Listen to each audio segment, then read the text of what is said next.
We are the parents of three amazing children. Katie and Aiden don't get talked about nearly enough. And I'm not going to talk about them tonight either. I'm sorry. So there it is once again. There it is once again. We were put in the position 13 years ago of having a son who left this dimension. Where he is now, I don't know. But Jonah died in 2009 and he became a memory. And with memories, you do what you can to keep those memories strong. So let me tell you a little, for those of you who don't know Jonah, let me introduce you to him a little. And for those of you who do know Jonah, feel free to correct me as I go along. Okay, he was the proverbial middle child between the eldest Katie and the youngest Aiden, and he did everything that you would expect a middle child to do. And if you want to hear the nightmare stories, talk to Aiden after the show. There were things that... Or Jill and Stephen. I haven't gotten to the PGT part. There were things that he loved very much in this world. He loved summer camp. He loved music. He played guitar, but he had an electric guitar that he played very well, but you would only hear him if you came and put your ear right here, because he never plugged it in. I don't remember him ever plugging it in. He would sit in those days, you spent a lot of time in front of the computer waiting for programs to load, up to, I don't know, 10 minutes or something. City of Heroes, I remember, was the game. And he would be practicing and playing guitar, and you couldn't hear him, but you could see him. And the guy knew how to play guitar, it turns out. So he loved music very well. He, I think, played guitar very well. He, what else? He loved playgroup theater. He stumbled upon playgroup theater because of Yoni Bronstein, who introduced him to it. And that was about ninth grade, you think? He found it here, something like that, and he never left. And he loved PGT as much as PGT loved him. He went through some difficult times, as all teenagers do, and they were there for him and caught him again and again, and he knew it and he appreciated it deeply. We're going to hear a little more about PGT later, but that's where you are. That's the room that we're in, the Jonah Mack Theater at the Playgroup Theater, which is incredible and wonderful. And just a couple other things. To fully understand Joni, you need to know that he loved Curious George. He was, I think, 4 years old, maybe, when he got Curious George. And it didn't leave him until he went away to college. He took it to camp with him. It was in his room all through high school on his bed.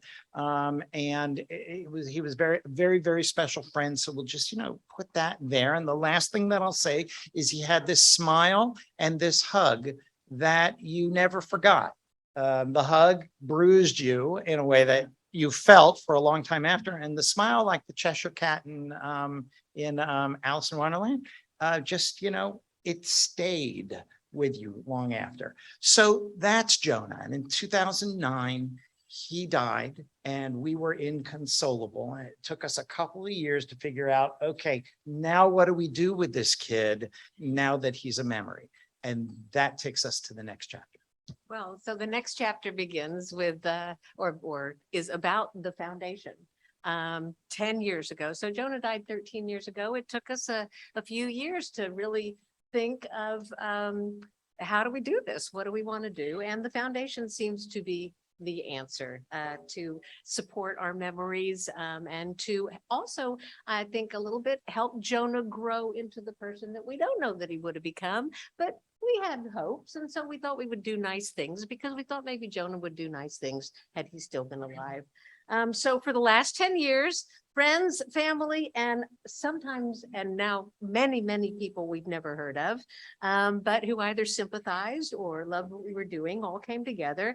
And for 10 years, people have been throwing a bunch of really good money into a pot and saying to us, go do good things in Jonah's memory, things he himself might have done were he still here.